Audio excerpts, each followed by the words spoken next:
కనీవినీ ఎరగని రీతిలో కూటమి విజయం సాధించింది. తర్వాత వచ్చిన మంత్రి పదవుల మీద సీనియర్‌లని పక్కన పెట్టారంటూ కూడా వైసీపీ ఏదైతే కొన్ని ట్వీట్లు చేస్తుందో, సోషల్ మీడియా చర్చ నడుస్తుందో మనతో మాట్లాడడానికి గనిబాబుజీ గారు ఉన్నారు. విశాఖ జిల్లా అధ్యక్షులు. సార్ ఏం చెప్తారు? సీనియర్‌లందరినీ పక్కన పెట్టారంట. ఎందుకు అలా పెట్టాల్సి వచ్చిందో? లేకపోతే ఈ కూర్పు అనేది మంత్రివర్గ కూర్పు అనేది ఎలా ఉంది సార్? అందరికీ నమస్కారం. సీనియర్లు పక్కన పెట్టడం అనేది నా ఉద్దేశంలో అది సీనియర్లకు ఇవ్వాల్సిన గౌరవం ఇస్తారు తప్పనిసరిగా. ఏదో ఒక మూమెంట్లో ఎవరో ఒకరు త్యాగం చేయాల్సిన అవసరం రావాల్సి వస్తుంది పార్టీల్లో ఎప్పుడు కూడా.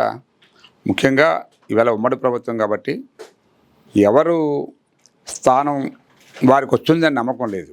ఇందుకు కారణం ఏంటంటే ఇవాళ ఉదాహరణకి ఇవాళ నేనే తీసుకుందాం. నేను 4 సంవత్సరాల నుంచి 3.5 సంవత్సరాల నుంచి సౌత్ నాకు ఆల్మోస్ట్ ఆల్ కన్ఫామ్ అని చెప్పారు టికెట్. ఎప్పుడైతే మనం 3 పార్టీల కలయికతో ఉమ్మడి పార్టీగా ఎన్డీఏగా వెళ్ళామో త్యాగం చేయవలసిన అవసరం వచ్చింది కదా. మనం పార్టీకి అవసరమైన సేవ చేయాలి, పార్టీకి అవసరం త్యాగం కూడా చేయాలి. ఇప్పుడు సీనియర్లు ఉన్నారు ఉదాహరణకి, చాలామంది ఎప్పటి నుంచో పార్టీకి సేవ చేస్తున్నారు. ఎప్పటి నుంచో పార్టీ కూడా వాళ్ళకి మంత్రులు ఇస్తున్నది, సముచితమైన గౌరవం కూడా ఇస్తుంది. కాబట్టి ఇవాళ పార్టీకి అవసరమైంది ఉమ్మడికి. దీనివలన రెండోది ఏంటంటే రాష్ట్రంలో ఒక మార్పు తీసుకొస్తే ఎక్కడో దగ్గర మార్పు మొదలవ్వాలని, కొత్త తరాన్ని ఎంకరేజ్ చేయాలని. కొత్త తరాన్ని ఎంకరేజ్ చేస్తే మళ్ళీ రేపు రాబోయే రోజుల్లో వాళ్ళు స్టాండ్ అవుతారు.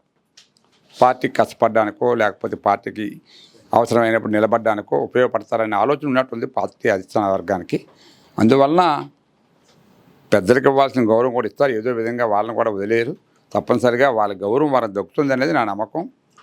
పార్టీ ఎప్పుడూ కూడా అవసరమైనప్పుడు త్యాగం కావాలని కోరితే మనం త్యాగం చేయడానికి సిద్ధంగా ఉండాలి పార్టీ వర్కర్గా. అది నా ఉద్దేశం. సార్ ప్రధానంగా అసలు గతంలో 23 స్థానాలు వచ్చినప్పుడే చంద్రబాబు నాయుడు సీన్ అయిపోయింది, తెలుగుదేశం పార్టీ పని అయిపోయింది అన్నారు. అలాంటిది ఈరోజు చూస్తే ఒక వేవ్, ఒక సెన్సేషన్, కేంద్రంలో కూడా చక్రం తిప్పే పరిస్థితి వచ్చింది. ఇవన్నీ రాష్ట్ర భవిష్యత్తు మార్చిపోతున్నాయా సార్? ఇవన్నీ డెఫినెట్గా మంచి క్వశ్చన్ అడిగారు మీరు. నిజానికి ప్రజలు ఈవేళ ఎంత అవసరమో ఈ రాష్ట్రానికి ఎవరు అవసరమో గుర్తించి ఈవేళ ఆ పని చేశారు. ఒక పరిపాలన తెలియలేని మూర్ఖుడికి, డబ్బు విలువ తెలియలేని మూర్ఖుడికి ప్రజలు ఒక అవకాశం ఇద్దామని చెప్పి రాష్ట్రాన్ని బాగు చేస్తాడేమో. డబ్బు బోల్డ్ సంపాదించుకున్నాడు, వాళ్ళ నాన్న ఉన్నప్పుడు సంపాదించుకున్నాడు, అతనికి డబ్బు అవసరం లేదని ప్రజలు నమ్మి ఒక అవకాశం ఇస్తే మరి వాళ్ళు చేసింది ఏమిటంటే ఇవాళ జీరోకి వెళ్ళిపోయారు. వైనాట్ 175 అని చెప్పి ఇవాళ అతను మాట్లాడిన మాట ఇవాళ తెలుగుదేశం పార్టీకి వచ్చింది. వైనాట్ 175 ఆల్మోస్ట్ చాలు 11 మంది గెలిచారంటే లెక్కలేని తనం అది. పవన్ కళ్యాణ్ పార్టీ కూడా చేయలేని నీచానికి దిగజారిపోయాడు. ఆయన పార్టీ క్వాలిటీ కూడా లేకుండా, క్వాలిటీ లేకపోవడం వల్ల పడిపోయాడు. ఇవాళ నువ్వు క్వాలిటీ ఉంది, ఇచ్చిన మాట తప్పను, బొంగు బోసనం అని చెప్పే ప్రజలకి ఎవ్వడు కూడా ఇచ్చినప్పుడల్లా డబ్బులు తీసుకున్నారు. ఇటువంటి మూర్ఖుడితో ఈ రాష్ట్రాన్ని కానీ మళ్ళీ చేతిలో పెడితే మనం సర్వనాశనం అయిపోతామని గమనించే తగిన బుద్ధి చెప్పారు ఇవాళ ఓట్ల ద్వారా. ఎందుకంటే ఈ పరిపాలన కరెక్ట్ కాదు, ఇలా కాదు పరిపాలించడం, నువ్వు పరిపాలించడం నేర్చుకో అని చెప్పారు ఇవాళ. అతను నేర్చుకుంటే మళ్ళీ బతుకుతాడు, లేకపోతే ఆ పార్టీ భూపాతాలకు వెళ్తుంది. ఎలా చెప్పాడో అది అలా నడుస్తుంది. సో నిన్న కొంతమంది ఎమ్మెల్సీలు ఎంపీలతో మాట్లాడుతూ మంచి అవకాశం వచ్చింది ఎన్డీఏకి, తెలుగుదేశం పార్టీకి, అయినా ప్రత్యేక హోదా అడగలేదు, చరిత్రహీనుగా మిగిలిపోతాడు అంటూ కూడా చంద్రబాబు నాయుడిని మాట్లాడే ఉద్దేశం చేసి ఉన్నారు సార్. తప్పు. డెఫినెట్గా ఈవేళ మేము ఏవైతే అవసరాలు ఉన్నాయో ఆ అవసరాలని కూడా సమయం వచ్చినప్పుడల్లా కూడా ఒక్కొక్కటి సాధించుకుంటాం. ముఖ్యంగా మనకి ఈవేళ పోలవరం కావాలి, కొంత డబ్బులు అవసరము. మనకి చాలా రాష్ట్రానికి లోటు ఉంది. ఇప్పుడు ఇమీడియట్గా సెంట్రల్ గవర్నమెంట్ నుంచి రావాల్సింది 25,000 కోట్ల రూపాయలు తెచ్చుకోలేకుండా జగన్ వదిలేశాడు, మన షేర్ ఇవ్వలేక. ఆ 25,000 కోట్లు ఇమీడియట్ తెచ్చుకోవాలి, ఉన్న లోటు పూడ్చాలి, రేపు ఎట్లా ముందుకెళ్ళాలని ప్రణాళిక వేసుకోవాలి. రేపు ఇప్పుడు 16వ ఫైనాన్స్ కమిషన్ అని రేపు కూర్చుంటుంది అంటారు. నీతి ఆయోగ్ అని పెట్టారు. ఆ నీతి ఆయోగే ఫైనాన్స్ కమిషను. ఆ ఫైనాన్స్ కమిషన్తో ఎంతవరకు మన రాష్ట్రానికి డబ్బులు రావాలి, మనం ఎస్టిమేషన్ అన్నీ కూడా సబ్మిట్ చేసి ఆ డబ్బులు తెచ్చి రేపు ఈ పోలవరాన్ని, తర్వాత విశాఖపట్నాన్ని అభివృద్ధి చేయాలి, జోన్ ఏర్పాటు చేయాలి. తర్వాత ఎక్కడైతే ఉందో అమరావతిని మనం ఆ రోజు ఏదైతే హామీ ఇచ్చామో ప్రజలకు, ఆ 33,000 ఎకరాల ప్రజలకు న్యాయం చేయాలి. ఇవన్నీ కూడా ఎట్లా ప్రణాళిక వేసుకొని ముందుకెళ్ళాలని ఆలోచనతో నడుస్తున్నారు. కాబట్టి ప్రత్యేక హోదా మర్చిపోవడం అనేది లేదు. డెఫినెట్గా ఈవేళ మీరు అన్నట్టు ప్రజలు చంద్రబాబు నాయుడికి అందుకే అవకాశం ఇచ్చారు. ఈ రాష్ట్రాన్ని బాగు చేస్తారు కాబట్టి సెంట్రల్లో, స్టేట్లో కూడా తిప్పేటట్టు అవకాశం ఇచ్చారు. సో ఆ అవకాశాన్ని డెఫినెట్గా వదులుకోరు.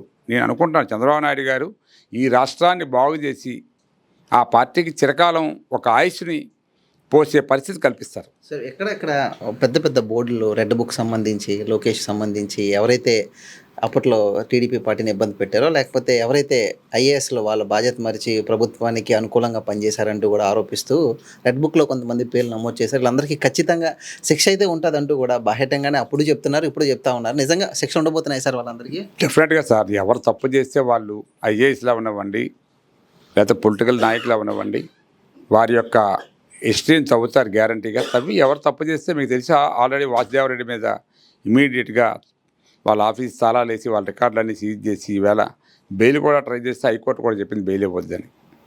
సో ఏమిటంటున్నా అంటే ఎవరైతే తప్పుడు పనులు చేసుకుంటూ అడ్డంగా జగన్ చెప్పిన మాటలు విని పనులు చేశారో వాళ్ళందరినీ కూడా తప్పనిసరిగా శిక్షిస్తారు. డెఫినెట్గా అవసరం అనుకుంటే జైలు కూడా పంపిస్తారు. సో ప్రక్షాళన మొదలు పెట్టాలి, తిరుపతి నుంచే మొదలు పెడుతున్నానంటూ కూడా చంద్రబాబు నాయుడు మొన్న చెప్పు ఉన్నారు సార్. ఎలా ఉండబోతుంది ఈ ప్రక్షాళన? దేనికి నాంది పలకబోతుంది? డెఫినెట్గా ఎవరైతే ప్రజల కోసం పనిచేస్తారో ఈవేళ పొలిటికల్గా ఉన్న ఒత్తిడి ఉన్నప్పటికీ అడ్డంగా పనిచేయమని ఎవరు చెప్పరు. మీకు ఒకే ఒక ఉదాహరణ చెప్తాను. ఈవేళ ఈ రాష్ట్రంలో మనం ఫైనాన్షియల్గా దెబ్బతీయడానికి కారణం జగన్ తీసుకున్న నిర్ణయాలు ఒకటి. మీకు ఎందుకు చెప్తున్నానంటే జగన్ ప్రభుత్వం వచ్చే నాటికి మనం సుమారు 10 కంపెనీలకి మనం ఎంఓయూస్ ఇచ్చాం. కరెంట్ పవర్కి, సోలార్ పవరు, హైడ్రోలు అన్నీ కలిపి. ఆ రోజు ఆయన అవి రివ్యూ చేసుకొని కొనసాగించుంటే ఈవేళ రాష్ట్రంలో పవర్ మళ్ళీ మనకి ఇంత రేట్లు పెరిగే అవకాశం ఉండేది కాదు. మీకు సోలార్ పవర్ తీసుకొస్తే మనం ఈవేళ ఒక యూనిట్ ₹2, ₹2.5 దొరికేది. ₹10, ₹15 కూడా కొన్నారు 2-3 సంవత్సరాల నుంచి. అంటే ఎంత డబ్బు వేస్ట్ చేశారు మీకు తెలుసా కరెంటు మీద? ఒక ఐడియా ఉండాలి. ఐడియా లేక ఆ రోజు చంద్రబాబు నాయుడు గారు ఏదో అప్పలంగా ఎవరికో కాంట్రాక్ట్ ఇచ్చినట్టు ఫీల్ అయిపోయి దాన్ని ఏదో ఏమంటాం, దాన్ని రివర్స్ టెండరా, మొత్తం రాష్ట్రాన్నే రివర్స్ చేసి పడేశాడు.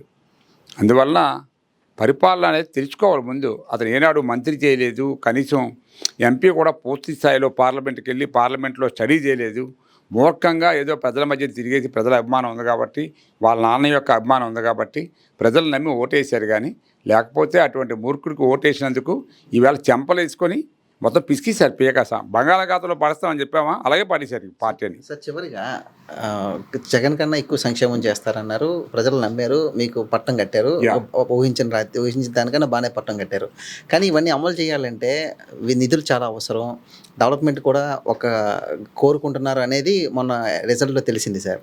ఇవన్నీ నిజంగా పూర్తి చేయగల నమ్మకం ఉందా సార్ మీ అందరికీ? నమ్మకం ఉంది, దానికి మార్గం ఉందండి. ఎగ్జాంపుల్ మీకు ఎగ్జాక్ట్గా మీకు చెప్తాను, ఒక వినండి. ఈవేళ ఎస్కి వేళ దోపిడీ చేశారు 30,000 కోట్ల రూపాయలు. వైన్ ఈవేళ దోపిడీ చేశారు దగ్గర 40,000 నుంచి 50,000 కోట్ల రూపాయలు. అట్లాగే మైన్స్ ఈవేళ దోపిడీ 30 నుంచి 40,000 కోట్ల రూపాయలు. ఇట్లాగా ఇతర మార్గాల్లో ఈ ఇరిగేషన్ ప్రాజెక్టులు చేస్తామని, అది చేస్తామని కాంట్రాక్టర్లకి కొన్ని వేల కోట్లు దోపిడీ చేసిన మార్గం మీకు తెలుసు. ఇవన్నీ కూడా సుమారు 150,000 కోట్లు వేస్ట్ చేశారు. ఈ 150,000 కోట్లతో మేము ఏదైతే ఇచ్చామో ఈ హామీలన్నీ కూడా సగం అయిపోతాయి. అది ఫిల్ఫరైజ్ అయిపోయింది మనీ అంతానా. సో ఆ మనీని పోగేసుకొని మనం ఆ మనీని సంపాదించి తద్వారా కొన్ని స్కీములు మేము పూర్తి చేయగలమనే నాకే నమ్మకం ఉంది. నాకే ఏమి తెలియదు ఫైనాన్షియల్ స్టేటస్ అంటే ఏంటో. నేను చెప్పగలుగుతున్నాను ఈవేళ డబ్బు ఎలాగ వస్తుందో. మరి అటువంటి చంద్రబాబు నాయుడుకి ఒక ఐడియా ఉండదా? ఆయనకి ఎంతో విజన్ ఉంది. రెండోది ఏమిటంటే ఈవేళ ఏదైతే 33,000 ఎకరాలు ఇచ్చామో తద్వారా కూడా కొన్ని కంపెనీలకు ఇచ్చి తీసుకొచ్చి తద్వారా ఫైనాన్స్ రైజ్ చేసి ఆ ఫైనాన్స్ కూడా ప్రభుత్వానికి వస్తే చాలా వచ్చింది. వేళకి ఎన్నో కంపెనీలు రావాల్సి ఉంది, బెదిరించి అందరినీ పంపించారు. ఎందుకంటే అతను కట్టిన రాజధాని అమలు అవ్వకూడదు. 5 సంవత్సరాలు రాజధాని లేకుండా, ఒక పేరు లేకుండా, ఊరు లేకుండా ఉందంటే ఎంత మూర్ఖంగా ఆలోచించారో నాకు అర్థం కావట్లేదు. 3 రాజధానులు ఏంటండి? ఎవడన్నా నవ్వుతాడు ఇప్పుడు 3 రాజధానులు ఏంటి? ఎవడో చెప్పాడు. మన వైజాగ్ ప్రజలు వైజాగ్ ఏదో పెద్ద హెడ్ క్వార్టర్ చేస్తాము, రాజధాని చేస్తాం నమ్మారా ప్రజలు? ఎవడైనా ఒక్కడు నమ్మలే. ఇదంతా బుష్ కబుర్లు అని చెప్పారు. సార్ విశాఖ రాజధాని అండి, నాకు పాయింట్ గుర్తొచ్చింది. ఏం చేయబోతున్నారండి? ఋషికొండ కట్టడాలని ఏం చేయబోతున్నారు? బ్రహ్మాండంగా ఏదైనా ఓ మంచి హై క్లాస్ హోటల్కి రెంట్కి ఇవ్వడమో, లేకపోతే ఏపీ టూరిజం ద్వారా దాన్ని డెవలప్ చేయడమో, దాన్ని ప్రజలకు అంకితం చేయడమో చేస్తారు డెఫినెట్గా. దాన్ని అలా వేస్ట్ చేయరు. ఇలా గెస్ట్ హౌస్ ఆలోచన ఉందా సార్? నాకైతే అనుకుంటున్నాను నేను, ప్రభుత్వానికి ఒక మంచి ఆలోచన ఉంది, దాన్ని ప్రజలకు వినియోగించాలని. మా ఇలా గెస్ట్ హౌస్ వేసుకొని సొలిగొట్టడానికి కాదు కట్టింది. డెఫినెట్గా ప్రజలకు ఉపయోగపడతాయి అవి. సో పల్లా గారికి రాష్ట్ర అధ్యక్షుడు ఇచ్చారు కదా, చాలా సంతోషం. మా విశాఖపట్నానికి, మా ఉత్తరాంధ్రకి ఒక మంచి అవకాశాన్ని ఇస్తున్నారు. మేము దాన్ని స్వాగతిస్తూ రేపు మా నాయకులు ఇక్కడికి వస్తున్నారు, మేము స్వాగతం పలుకుతాం. అదొక మంచి పరిణామం. రేపు ఏది ఉన్నా ఆయన ద్వారా ఈ రాష్ట్రంలో ఏ మంత్రిత్వ శాఖలో మా విశాఖపట్నానికి కావాల్సిన పని ఆయన ద్వారా కూడా సాధించుకోవచ్చు అనేది నా నమ్మకం. సో ఒక మహిళగా హోంమంత్రి కూడా వనిత గారు ఇక్కడే మీతో ఇది మీకు తెలిసింది, ట్రెడిషనల్గా అన్ని పార్టీలు ఫాలో అవుతున్నాయి. ఫ్రమ్ ది రాజశేఖర రెడ్డి ఎరా ఆడవాళ్ళకి, ఎందుకంటే లా అండ్ ఆర్డర్ అనేది ముఖ్యమంత్రి దగ్గర ఉంటుంది. ఇక మిగతా వ్యవస్థ అది ఎలా నడిచినా సీఎం కంట్రోల్లో ఉంటుంది. ఒక మంచి పరిణామం ఆవిడకి కూడా ఇవ్వడం అనేది, మా జిల్లాలో హోమ్ మినిస్టర్ ఇవ్వడం అనేది ఏదో గొప్ప. అప్పుడు ఎప్పుడో కళా వెంకటరావు గారు చేసినట్టున్నారు హోంమంత్రి. తర్వాత మరి ఆవిడకి ఇవ్వడం అనేది చాలా సంతోషం. ఒక మహిళ, నన్ను అడిగితే ఒక మంచి చదువుకున్న టీచర్ ఆవిడ, ప్రజలకి పిల్లలకి ఆ రోజు ఎంతో పాఠాలు చెప్పిన ఒక టీచరు, ఒక అణగారిన వర్గాల నుంచి వచ్చిన ఓ మహిళ, నన్ను అడిగితే వీర మహిళ. ఇప్పుడు ఆవిడ ఎంత పోరాటం చేసిందో మీ అందరికీ తెలుసు. సో దాన్ని గుర్తించే పార్టీ వేళ గౌరవం ఇచ్చింది. అదొక గౌరవంగా మా జిల్లా, ఉమ్మడి జిల్లాలో భావిస్తున్నాం గౌరవంగా. సో వచ్చిన మంత్రులకు కానివ్వండి, కూటమి మంత్రులకు కానీ మీ నుంచి సలహా కానీ సూచన కానీ ఏమైనా ఉందా? అంటే మేము సలహాలు ఇచ్చే అంత స్థాయి లేదు. డెఫినెట్గా ప్రభుత్వంలో సలహాదారులు ఉంటారు.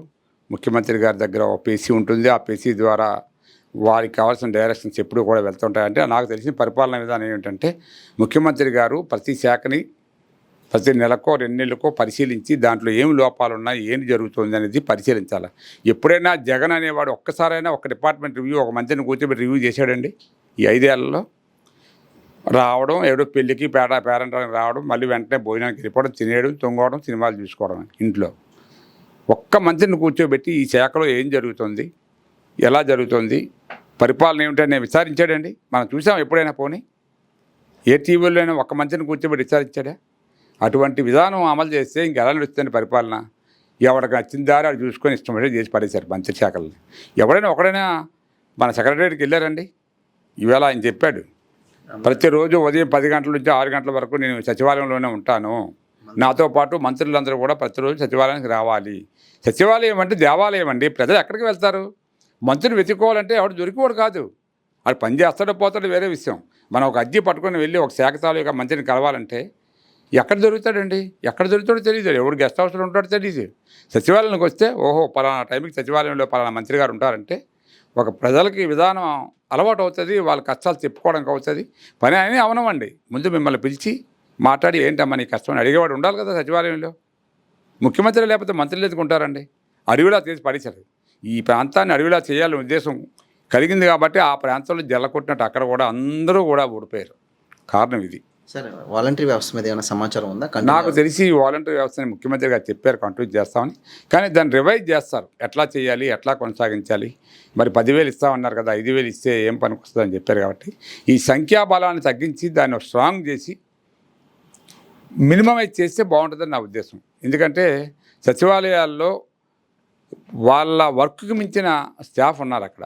వాళ్ళందరినీ కూడా కన్సర్న్ డిపార్ట్మెంట్కి పంపించేసి ఎంతమంది అవసరమో అంతమందిని ఉంచి, ఎంతమంది కావాలో మనకు వాలంటీర్లు అంతమంది తీసుకుంటే సరిపోద్దు. 15 మంది 20 మంది ఎందుకంటే వాటికి ఊరికి ఏం పని లేక ఆ వాటికి ఒక 2 పెట్టుకుంటే బ్రహ్మాండంగా డ్యూటీ ఆఫీసులాగా ఉండాలి. ఉదయం 10 గంటలకు వచ్చి సాయంత్రం 5 గంటల వరకు కూడా ఆఫీస్ డ్యూటీ చేసినట్టు ప్రతి వీధికి వెళ్ళి ఏ పని అయినా ఉంటే గవర్నమెంట్ పని అప్పచెప్పిన పని చేస్తే బాగుంటుంది. కానీ ఊరికే 15 మంది సొల్లు కొట్టుకొని 50 వెళ్ళి తిరిగి వచ్చేసి ఆఫీసులో కూర్చోవడం, సొల్లు కొట్టుకోవడం, ఇదే పని వాలంటీర్ పని. అదే నా ఉద్దేశం. ఇది ప్రక్షాళన అయితే ఖచ్చితంగా ఉంటుంది. పక్షాలను ఉంటుంది డెఫినెట్గా. అదే ఆయన చెప్పిన దాన్ని బట్టి 3 రాజధానులు ప్రజలు తిరస్కరించారు. అదేవిధంగా ఖచ్చితంగా మేము సంక్షేమం అమలు చేస్తామన్నాం. 5 సంతకాలు చంద్రబాబు నాయుడు ఆల్రెడీ పెట్టారు. సంక్షేమం మీద పెద్ద ఎత్తున ఫోకస్ చేయబోతున్నాం.